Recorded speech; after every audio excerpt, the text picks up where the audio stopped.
ये हम लोग जो है बैठ कर हम लोग सब सीए लोगों को, हमारी शेख आसिफ साहब की, मुस्तकीम डिग्निटी साहब की, हमारी सबकी मीटिंग हुई। हम लोग ने बैठ के इसके ऊपर चर्चा किए।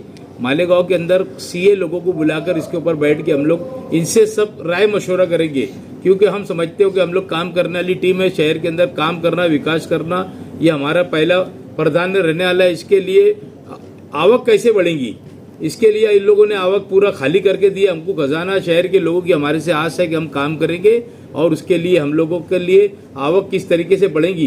देखो, जब काम करने की लोगों की इच्छा है तो हम लोग भी काम करेंगे। बहरहाल आवक रहेगी तो काम करेंगे। लोगों से हम भी अपील करेंगे, भाई आप लोग भी घर पट्टी, पानी पट्टी वगैरह जो भी आपके तरफ बकाया है, स्कूलों के किराए बाकी है, बड़ी बड़ी स्कूलें गवर्नमेंट कॉर्पोरेशन ने जो देकर रखी है, इनको ये किराया भरते नहीं। हम लोग जब्ती की कार्रवाई करेंगे, इसके अंदर कोई कंप्रोमाइज नहीं। शहर अगर चाहता है हमारे से काम लेना तो हम लोग काम की बुनियाद के ऊपर जो है बिल्कुल सख्त रवैया इख्तियार करने वाले हम लोग इसके ऊपर। सर, मालेगांव की बात की तो चार प्रभाग आते हैं, चार प्रभाग आते हैं, तो इसमें एक जो प्रभाग है उसकी रिकवरी 1 नंबर पे आती है, बाकी 3 जो प्रभाग है इनकी रिकवरी आती नहीं, ऐसा बोला जाता है, एक चर्चा भी है।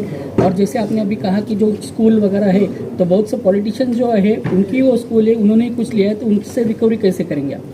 देखो, पहले तो मैं आपके चैनल से भी बोल देना चाहता हूँ, और इसके लिए शेख आसिफ साहब भी बहुत सख्त है। हम लोगों ने बैठ के बात करे, सबसे लोगों से मैं यही अपील करूंगा कि सबसे पहले कारपोरेटरों को मैं ये कहूँगा कि अगर आपके पास अतिक्रमण आपका खुद का है तो पहले निकाल लेना, इसमें नो कंप्रोमाइज। जो मुद्दा कारपोरेशन से लग कर रहेगा, इसके अंदर किसी से कोई कंप्रोमाइज नहीं की जाएगी। पैसा कारपोरेशन को आवक रहेगी तो जावक रहेगी। मैं आपको बोलता हूँ, मैं तो सख्त निर्णय लेने वाला हूँ, किसी की बात सुनने का मामला नहीं रहेगा।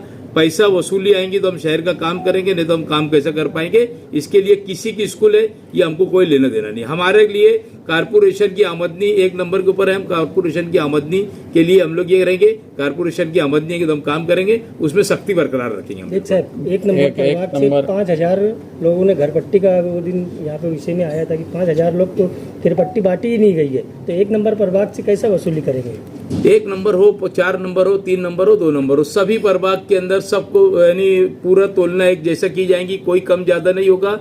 उन्होंने किरपट्टी नहीं बांटी होंगी, आपको दिखेगा। स्टैंडिंग कमेटी के अंदर हम बुलाकर बास परस करेंगे, इनसे पूछताछ करेंगे। नहीं बटी होंगी तो बांटने की कोशिश करेंगे, और उनकी अगर कोई तकलीफ होंगी तो उसको हम दूर करने की कोशिश करेंगे। भाई अगर उनको ऐसा लगता होगा कि हमको 10 साल की लगा दिया, तो उन्होंने 5 साल का प्रोसीजर बताना कि हमने 5 ही साल हुआ हमको घर बनाने के लिए, 3 साल हुआ, 2 साल हुआ। उसके अंदर अपने को लगता है कि बिल लगता वगैरह जो भी उनका प्रोसीजर के अंदर उन्होंने बताना। अगर हम ज्यादा कारपोरेशन लगा रही होंगी तो हम उसके लिए कम करने की उनकी भी कोशिश करेंगे।